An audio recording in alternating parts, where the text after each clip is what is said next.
اعوذ باللہ من الشیطان الرجیم بسم اللہ الرحمن الرحیم السلام علیکم ورحمۃ اللہ وبرکاتہ۔ امید ہے آپ لوگ سب خیریت سے ہوں گے۔ نئی چھوٹی مختصر سی ویڈیو کے ساتھ حاضر ہوا ہوں۔ روشن خاک کیا ہے وہ میں آپ لوگوں کو بتاتا ہوں۔ چینل کو لائک سبسکرائب لازمی کریں، اپنے کمنٹ میں رائے دیں۔ حضرت موسیٰ علیہ السلام کو جب اللہ تعالیٰ نے فرعون کی ہدایت کے لیے اس کے دربار میں بھیجا تو وہ معجزات آپ کو عطا فرما کر بھیجا، ایک عصا اور دوسرا جدبیدہ مطلب روشن خاک۔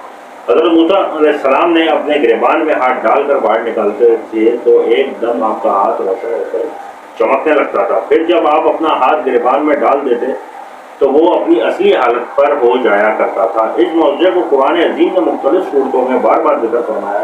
چنانچہ سورہ طٰہٰ میں ارشاد فرمایا، اور اپنا ہاتھ اپنے بازو سے ملا، خوب سفید نکلے گا، بے کسی مرض کے ایک اور نشانی کے ہم تجھے اپنی بڑی بڑی نشانیاں دکھائیں۔ اس معجزے کا نام جدبیدہ ہے، جو ایک عجیب اور عظیم معجزہ ہے۔ حضرت ابن عباس رضی اللہ تعالیٰ نے فرمایا کہ حضرت موسیٰ علیہ السلام کے دست مبارک سے رات اور دن میں آفتاب کی طرح نور نکلتا تھا۔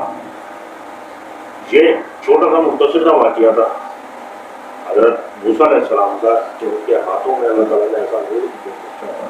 یہ بھی ایک معجزہ تھا جو اللہ تعالیٰ کی طرف سے حضرت موسیٰ علیہ السلام کو ملا تھا۔ امید کرتا ہوں آپ لوگوں کو ویڈیو پسند آئی ہے۔ چینل کو لائک سبسکرائب لازمی کریں۔ اگلی ویڈیو میں آپ لوگوں کو بتاؤں گا کہ من سلوا ہے کیا، وہ کھانا ہے یا کیا چیز ہے، اس پہ ہم بات کریں گے۔ مجھے اجازت دیں۔ اللہ